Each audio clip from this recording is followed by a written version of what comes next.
Hello everyone, kumusta kayong lahat? Yan, welcome dito sa ating YouTube channel, Miss Lynn, since 2024. For today's video guys, tayo ay gagawa ng musagga.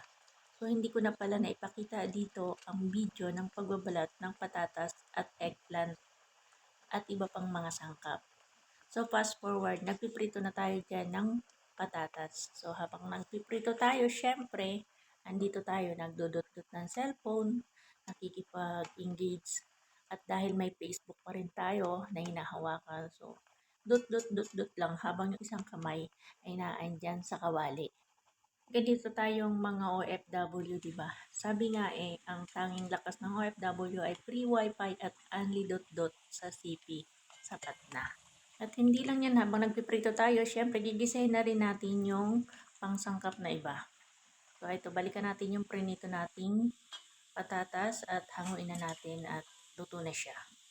Maraming salamat nga pala sa lahat ng mga sumusuporta sa aking simpleng channel. Hindi naman kagandahan ng mga upload at hindi rin ako kaalaman kung gaano kagaling mag-edit. So maraming salamat sa inyong suporta lagi dyan. So eto na tapos na natin yung ating first batch. So maglalagay ulit tayo ng pan second batch. Ito naman eggplant. I-fry din natin yung eggplant. Sabi nga, di baling lunod sa mantika, basta masarap. Bali, dumating na rin pala yung pinamalingki ng aming taga-maneho. Ayan, siya na rin ang aming taga-palingki kasi pag ganitong panahon, maraming bisita dito sa bahay kaya hindi kami nakakalabas ng inay. Kaya siya na lang yung taga-palingki. Yan, sinililista ko lang yung dapat bilhin at ang pagkakasulat ay sus ko po.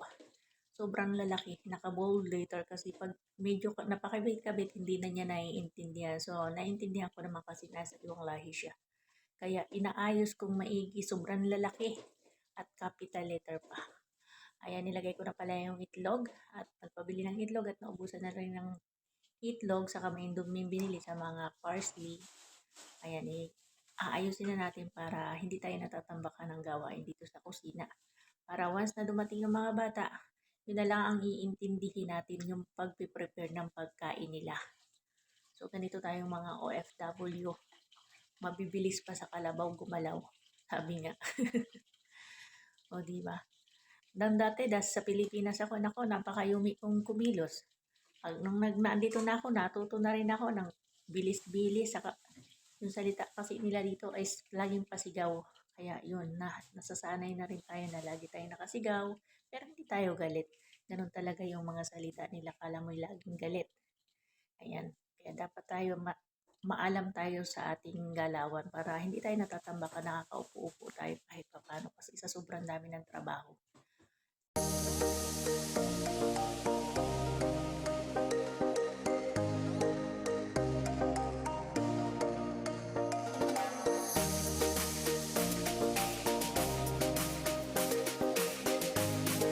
Ayan, balikan muna natin yung ating prinitong talong. Ayan, okay na.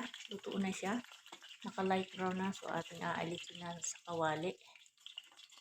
At baka masunog pa, magalitan pa tayo mamaya ng inay. Baka sabihin, bakit mo sinunog ang talong? Ayan na. At pulo-puloy natin kasi ito pala yung aking nilutong sauce. Ayan, hindi pa nadudurog yung kamatis. Ganyan tayo magluto sabay-sabay. Dinig pa natin nasa restaurant. Pero minsan parang restaurant din kasi minsan yung mga bata kanya-kanyang order. Kaya sabi ko na pwede na tayo dito mag-restaurant short order.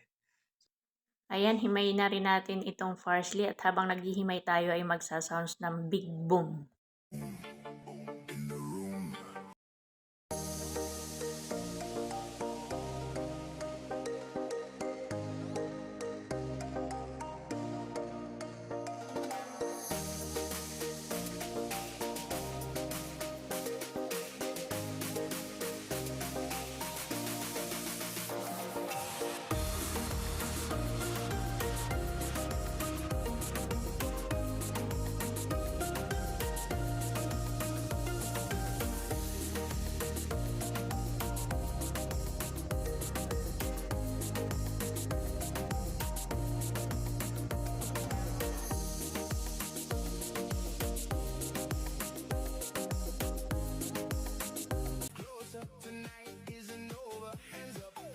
So, ito gagawin na rin natin yung gravy nito para mamaya yan, bechamel.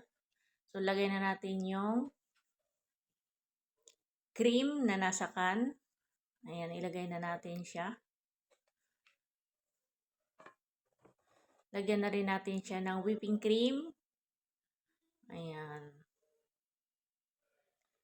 So, hindi yan lahat. Konti lang yung laman yan. Siguro mga 3/4 para mas masarap. Saka ito may dalagyan din natin siya ng curry. Cheese. Cheese yan. Curry ang pangalan. Dalawa. Lagyan din natin. Tapos lagyan din natin siya ng powder milk. Kahit mga 3 kutsara o 4. Yan. Okay na yan. At yun, lagyan natin siya ng water.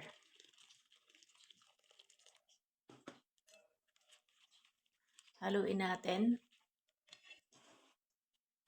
At ito yung bechamel, ating ininit muna. At dinagdagan na rin natin siya ng konting flour para pandagdag lapot. At ito na pala yung sauce, luto na siya. Ayan. Inayos ko na. At ilagay na rin natin yung magdunis or parsley tinatawag. At haluin natin siya para mag-mix ng maayos. So, ito na, okay na, nahalo na natin siya. At mix na siya. Balikan natin yung gagawing gravy. So, ito na yung tinimpla natin kanina na gagawing gravy. Haluin lang natin siya ng haluin para matunaw yung mga cheese at mga cream na inilagay natin. At dyan, titignan natin yung ating nilagay na bechamel na pinainit. Ito siya. So, maya-maya ilalagay rin natin siya dito. So, ilagay na natin itong bechamel dito sa milk na tinimpla natin. Ayan, lagay na natin siya. Ayan. At hahaluin na rin natin siya ng hahaluin hanggang sa lumapot ito.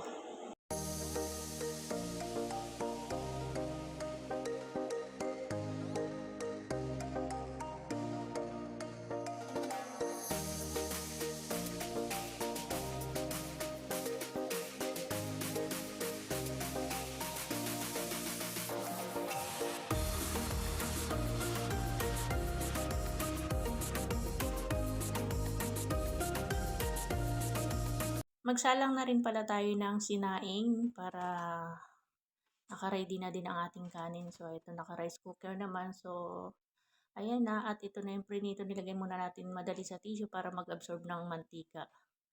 Yan, ito na siya. Nailagay ko na sa mga lagayan kasi iba-ibang bahay ang pagdideliveran. So, ito na. Lagay na natin yung meat.